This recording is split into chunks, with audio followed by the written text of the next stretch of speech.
NCERT audio books द्वारा प्रस्तुत है कक्षा 6 की इतिहास की पाठ्य पुस्तक हमारे अतीत। प्रस्तुत है पाठ्य पुस्तक का 10वां अध्याय, नए साम्राज्य और राज्य। हमारे इस ऑडियो बुक की सफलता इस बात पर निर्भर करती है कि आप अपने आप को कल्पनाशील गतिविधियों और सवालों की मदद से सीखने और सीखने के दौरान अपने अनुभवों पर विचार करने का कितना अवसर देते हैं। यह पाठ्य पुस्तक सोच, विचार और विस्मय, छोटे समूहों में बातचीत एवं बहस तथा हाथ से की जाने वाली गतिविधियों को प्राथमिकता देती है। पाठ्य पुस्तक के अंत में कुछ सवाल हैं जिसका जवाब आपको इस ऑडियो बुक में ही मिलेगा, अतः आपसे अनुरोध है कि प्रस्तुत अध्याय को एकाग्रचित मन से सुनें ताकि आप सवालों के सही जवाब दे सकें। तो आइए अब शुरू करते हैं 10वां अध्याय, नए साम्राज्य और राज्य। अरविंद राजा बना। अरविंद अपने स्कूल में खेले जाने वाले नाटक में राजा की भूमिका अदा करने के लिए चुना गया।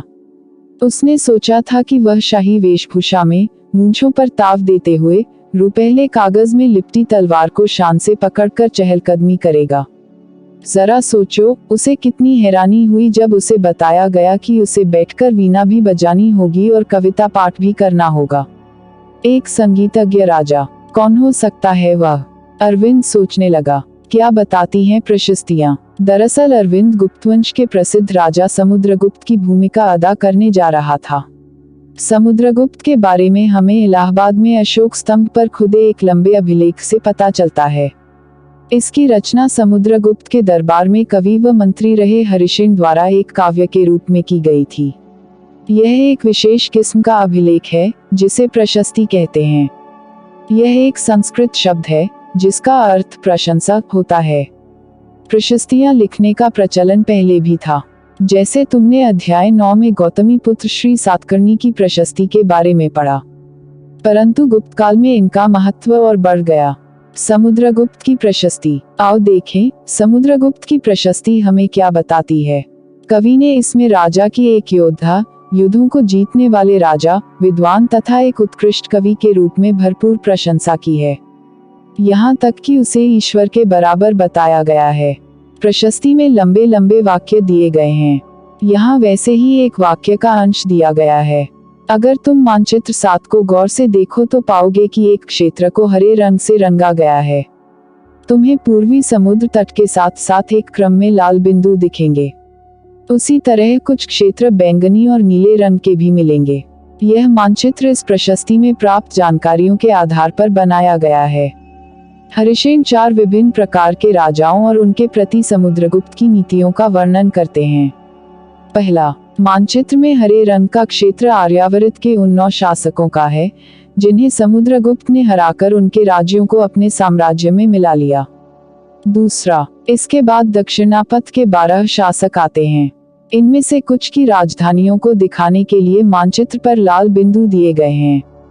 इन सब ने हार जाने पर समुद्रगुप्त के सामने समर्पण किया था। समुद्रगुप्त ने उन्हें फिर से शासन करने की अनुमति दे दी। तीसरा, पड़ोसी देशों का आंतरिक घेरा बैंगनी रंग से रंगा गया है। इसमें असम, तटीय बंगाल, नेपाल और उत्तर पश्चिम के कई गण या संघ आते थे। ये समुद्रगुप्त के लिए उपहार लाते थे, उनकी आज्ञाओं का पालन करते थे तथा उनके दरबार में उपस्थित हुआ करते थे। चौथा, बाह्य इलाके के शासक जिन्हें नीले रंग से रंगा गया है संभवतः कुषाण तथा शक वंश के थे। इसमें श्रीलंका के शासक भी थे। इन्होंने समुद्रगुप्त की अधीनता स्वीकार की और अपनी पुत्रियों का विवाह उससे किया।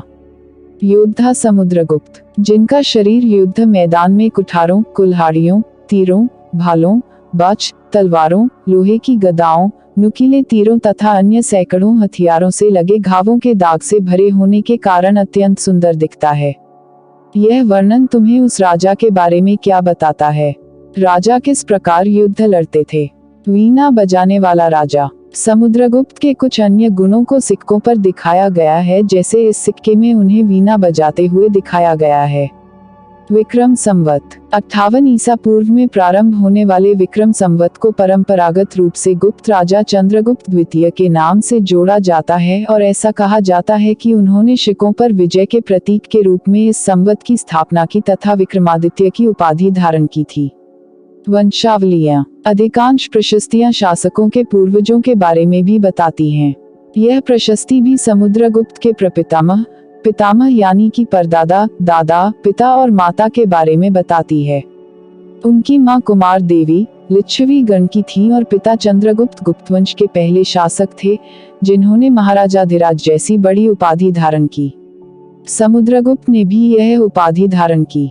उनके दादा और परदादा का महाराजा के रूप में ही उल्लेख है। इससे यह आभास मिलता है कि धीरे धीरे इस वंश का महत्व बढ़ता गया। इन उपाधियों को महत्व के हिसाब से सजाओ। राजा, महाराज, अधिराज, महाराजा। समुद्रगुप्त के बारे में हमें उनके बाद के शासकों, जैसे उनके बेटे चंद्रगुप्त द्वितीय की वंशावली से भी जानकारी मिलती है। उनके बारे में अभिलेखों तथा सिक्कों से पता चलता है।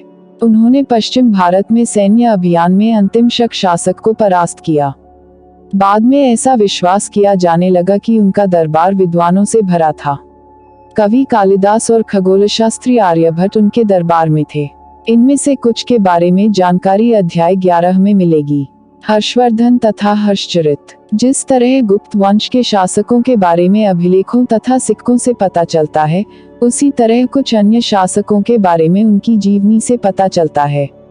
ऐसे ही एक राजा हर्षवर्धन थे, जिन्होंने करीब 1400 साल पहले शासन किया। उनके दरबारी कवि बाणभट्ट ने संस्कृत में उनकी जीवनी हर्षचरित लिखी है। इसमें हर्षवर्धन की वंशावली देते हुए उनके राजा बनने तक का वर्णन है। चीनी तीर्थयात्री श्वेतसांग, जिनके बारे में तुमने अध्याय 9 में पढ़ा है, काफी समय के लिए हर्ष के दरबार में रहे। उन्होंने वहां जो कुछ देखा, उसका विस्तृत विवरण दिया है। हर्ष अपने पिता के सबसे बड़े बेटे नहीं थे, पर अपने पिता और बड़े भाई की मृत्यु हो जाने पर थानेसर के राजा बने। उनके बहनोई कन्नौज के शासक थे। जब बंगाल के शासक ने उन्हें मार डाला, तो हर्ष ने कन्नौज को अपने अधीन कर लिया और बंगाल पर आक्रमण कर दिया। मगध तथा संभवतः बंगाल को भी जीतकर उन्हें पूर्व में जितनी सफलता मिली थी, उतनी सफलता अन्य जगहों पर नहीं मिली। जब उन्होंने नर्मदा नदी को पार कर दक्कन की ओर आगे बढ़ने की कोशिश की, तब चालुक्य नरेश पुलकेशिन द्वितीय ने उन्हें रोक दिया। भारत का राजनीतिक मानचित्र देखो और सूची बनाओ कि जब हर्षवर्धन बंगाल तथा नर्मदा तक गए होंगे तो आज के किन किन राज्यों से गुजरे होंगे। पल्लव, चालुक्य और पुलकेशिन द्वितीय की प्रशस्तियां। इस काल में पल्लव और चालुक्य दक्षिण भारत के सबसे महत्वपूर्ण राजवंश थे। पल्लवों का राज्य उनकी राजधानी कांचीपुरम के आसपास के क्षेत्रों से लेकर कावेरी नदी के डेल्टा तक फैला था, जबकि चालुक्यों का राज्य कृष्णा और तुंगभद्रा नदियों के बीच स्थित था। चालुक्यों की राजधानी ऐहोल थी। यह एक प्रमुख व्यापारिक केंद्र था। धीरे धीरे यह एक धार्मिक केंद्र भी बन गया, जहां कई मंदिर थे। पल्लव और चालुक्य एक दूसरे की सीमाओं का अतिक्रमण करते थे। मुख्य रूप से राजधानियों को निशाना बनाया जाता था, जो समृद्ध शहर थे। पुलकेशिन द्वितीय सबसे प्रसिद्ध चालुक्य राजा थे। उनके बारे में हमें उनके दरबारी कवि रविकीर्ति द्वारा रचित प्रशस्ति से पता चलता है। इसमें उनके पूर्वजों, खासतौर से पिछली 4 पीढ़ियों के बारे में बताया गया है। पुलकेशिन द्वितीय को अपने चाचा से यह राज्य मिला था। रविकीर्ति के अनुसार उन्होंने पूर्व तथा पश्चिम दोनों समुद्र तटीय इलाकों में अपने अभियान चलाए। इसके अतिरिक्त उन्होंने हर्ष को भी आगे बढ़ने से रोका। हर्ष का अर्थ आनंद होता है। कवि का कहना है कि इस पराजय के बाद हर्ष अब हर्ष नहीं रहा। पुलकेशिन द्वितीय ने पल्लव राजा के ऊपर भी आक्रमण किया, जिसे कांचीपुरम की दीवार के पीछे शरण लेनी पड़ी। पर चालुक्यों की विजय अल्पकालीन थी।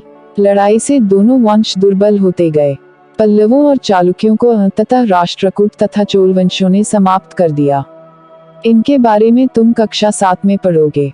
वे कौन से अन्य शासक थे जो तटों पर अपना नियंत्रण करना चाहते थे?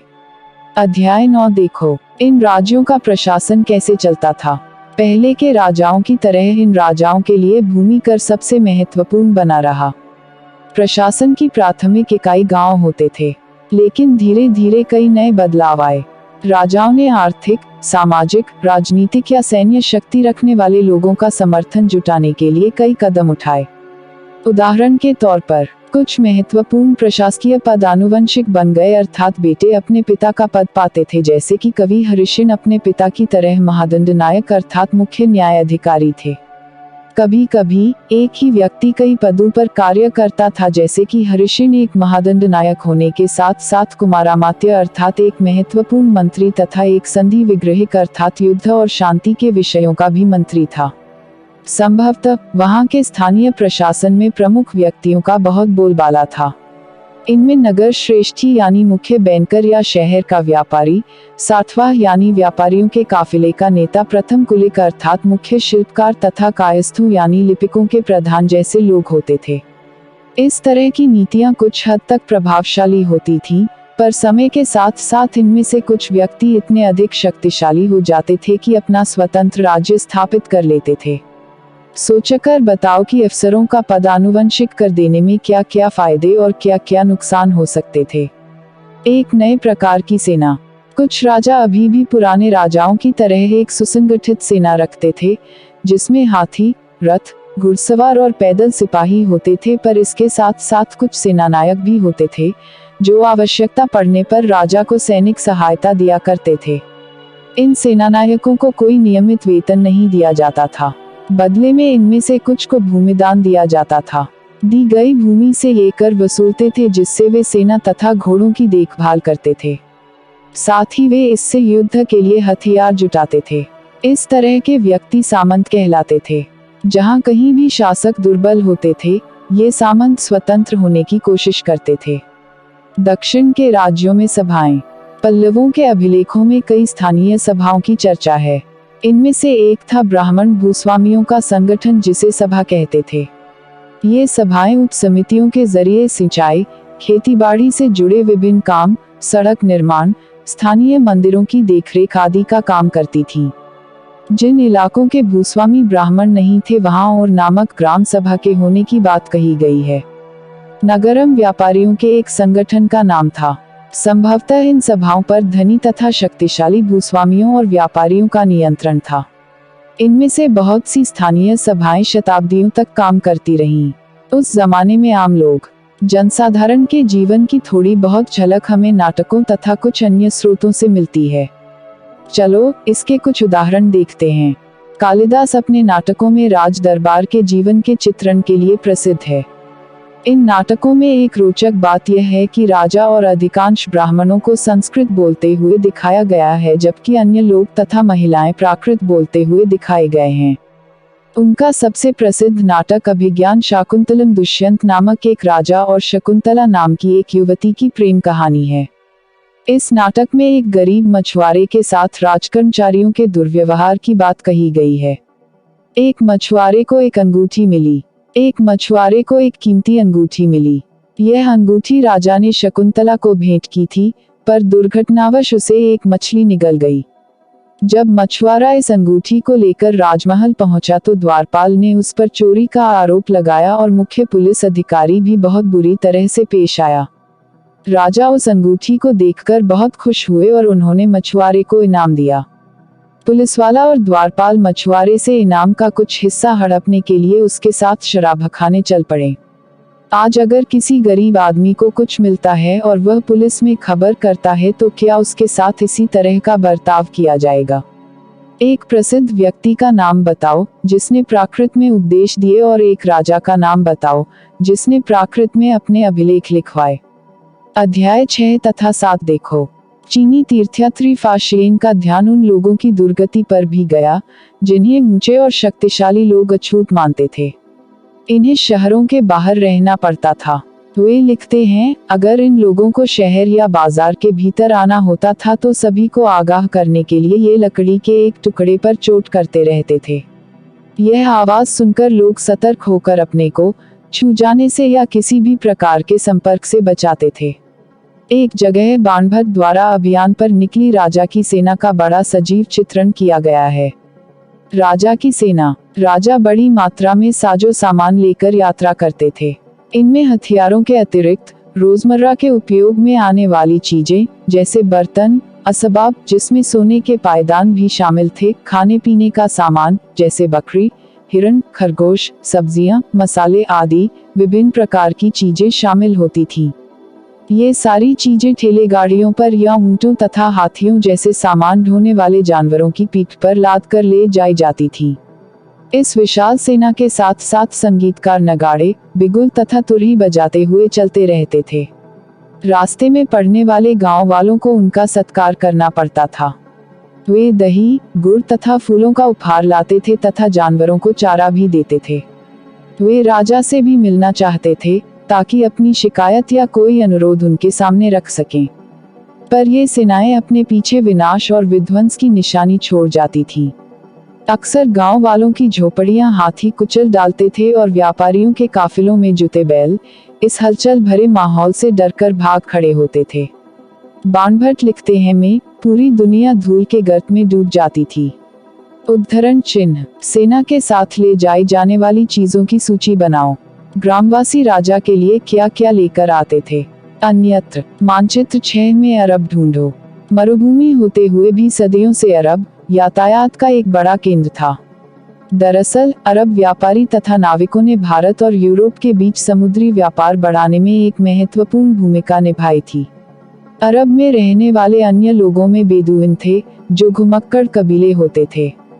ये मुख्य रूप से ऊंटों पर आश्रित होते थे, क्योंकि यह एक ऐसा मजबूत जानवर है जो मरुभूमि में भी स्वस्थ रह सकता है। लगभग 1400 साल पहले पैगंबर मोहम्मद ने अरब में इस्लाम नामक एक नए धर्म की शुरुआत की। ईसाई धर्म की तरह इस्लाम ने भी अल्लाह को सर्वोपरि माना है, उनके बाद सभी को समान माना गया है।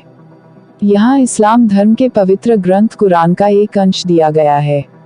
मुसलमान स्त्रियों और पुरुषों के लिए, विश्वास रखने वाले स्त्रियों और पुरुषों के लिए, भक्त स्त्रियों और पुरुषों के लिए, सच्चे स्त्रियों और पुरुषों के लिए, धैर्यवान और स्थिर मन के स्त्रियों और पुरुषों के लिए, दान देने वाले स्त्रियों और पुरुषों के लिए, उपवास रखने वाले स्त्रियों और पुरुषों के लिए, अपनी पवित्रता बनाए रखने वाले स्त्रियों और पुरुषों के लिए, अल्लाह को हमेशा याद करने वाले स्त्रियों और पुरुषों के लिए। अल्लाह ने इन सब के लिए ही क्षमा और पुरस्कार रखा है। अगले 100 सालों के दौरान इस्लाम उत्तरी अफ्रीका, स्पेन, ईरान और भारत में फैल गया। अरब नाविक, जो इस उपमहाद्वीप की तटीय बस्तियों से पहले से ही परिचित थे, अब अपने साथ इस नए धर्म को भी ले आए। अरब के सिपाहियों ने करीब 1300 साल पहले सिंध, आज के पाकिस्तान में, को जीत लिया था। मानचित्र 6 में उन रास्तों को ढूंढो जिनसे नाविक तथा सिपाही इस उपमहाद्वीप में आए होंगे। इसी के साथ 11 अध्याय वाली प्रस्तुत पुस्तक का 10वां अध्याय यहाँ समाप्त हुआ। आपने कितना सीखा, यह जानने के दिए गए सवालों का आपको उत्तर देना है, जिसके माध्यम से आपको दोबारा रिवीजन करने में मदद मिलेगी। उपयोगी शब्द: प्रशस्ति, आर्यावर्त, दक्षिणापथ, वंशावली, आनुवंशिक पदाधिकारी, सामंत, सभा, नगरम। कुछ महत्वपूर्ण तिथियां: गुप्त वंश की शुरुआत 1700 साल पहले। हर्षवर्धन का शासन 1400 साल पहले। कल्पना करो, हर्षवर्धन की सेना अगले हफ्ते तुम्हारे गांव आने वाली है। तुम्हारे माता पिता इसके लिए तैयारी कर रहे हैं। वर्णन करो कि वे क्या क्या बोल रहे हैं और क्या कर रहे हैं। आओ याद करें। पहला सवाल, सही या गलत बताओ। क, हरिशेन ने गौतमी पुत्र श्री सातकर्णी की प्रशंसा में प्रशस्ति लिखी। ख, आर्यावर्त के शासक समुद्रगुप्त के लिए भेंट लाते थे। ग, दक्षिणापथ में 12 शासक थे। घ, गुप्त शासकों के नियंत्रण में 2 महत्वपूर्ण केंद्र तक्षशिला और मदुरै थे। अग, ऐहोल पल्लवों की राजधानी थी। च, दक्षिण भारत में स्थानीय सभाएं सदियों तक काम करती रहीं। दूसरा सवाल, ऐसे 3 लेखकों के नाम बताओ जिन्होंने हर्षवर्धन के बारे में लिखा। तीसरा सवाल, इस युग में सैन्य संगठन में क्या बदलाव आए।